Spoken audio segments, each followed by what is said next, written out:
Hello bachchon, let's see this question.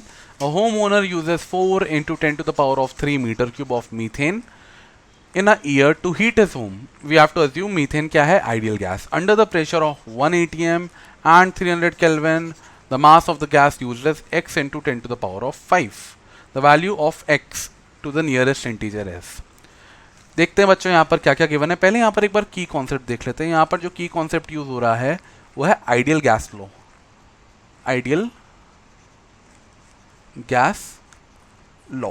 Okay, तो आपको बोला है कि मीथेन को आप क्या करो, एक आइडियल गैस मान लो. ठीक है, मैं बताया आइडियल गैस लॉ क्या कहता है, या आइडियल गैस इक्वेशन क्या कहती है कि pressure into volume P into V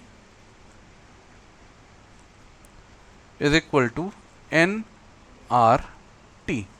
okay, pressure into volume is equal to nRT. तो यहाँ से इक्वेशन को यूज करके हम वैल्यूज डालेंगे अपनी अपनी.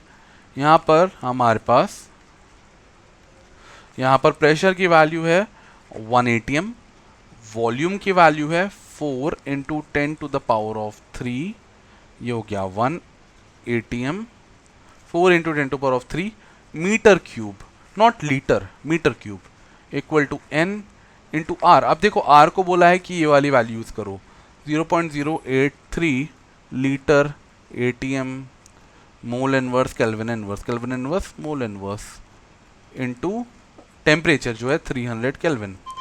अब वैल्यू तो बोल दिया ये वाली यूज़ करने के लिए, बट आपके पास देखोगे तो आपका जो वॉल्यूम है वो लीटर में नहीं है, वो मीटर क्यूब में है.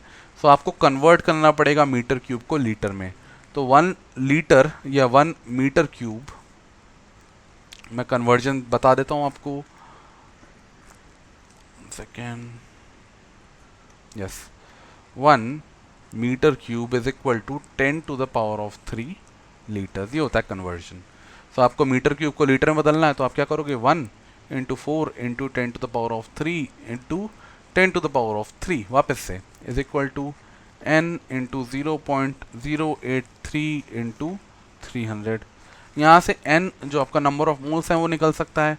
तो उसकी वैल्यू कहाँ से आएगी, 4 into 10 to the power of 6 divided by 0.083 into 300. ये हो गया आपका ATM, या ये हो गया आपका number of moles of methane. But आपसे नंबर ऑफ मोल्स नहीं पूछा, आपसे पूछा है what is the mass of gas used, जिसकी वैल्यू है x into 10 to power of 5.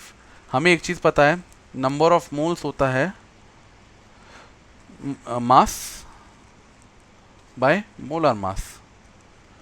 तो मास क्या होगा, mass is equal to number of moles n into molar mass. तो यहां से मैं मास निकाल सकता हूं.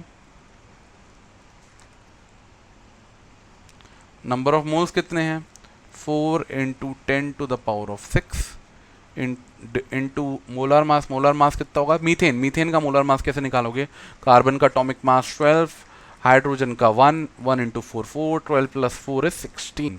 यहाँ पर आप लिखो इंटू 16 डिवाइडेड बाय 0.083 इंटू 300. जब यहाँ से आप वैल्यू निकालेंगे तो यहाँ पर आपको कुछ मिलेगा 25.7 into 10 to the power of 5 gram. But बच्चों ये जो वैल्यू है ये आपका फाइनल आंसर नहीं है. क्यों, फाइनल आंसर है x into 10 to the power of 5 form में. तो ये होगा x into 10 to the power of 5 form में. तो x की वैल्यू क्या हो जाएगी, 25.7. बट x की वैल्यू ये भी नहीं है, x की वैल्यू है नियरेस्ट इंटीजर. तो 25.7 को लिख सकते हैं आप नियरेस्ट इंटीजर फॉर्म में, मतलब ना डेसिमल ना फ्रैक्शन. तो आप क्या करेंगे, नेक्स्ट राउंड ऑफ, तो ये हो जाएगा 26. तो आपका आंसर आएगा x की value is 26. Final answer is 26. So all the best, thank you.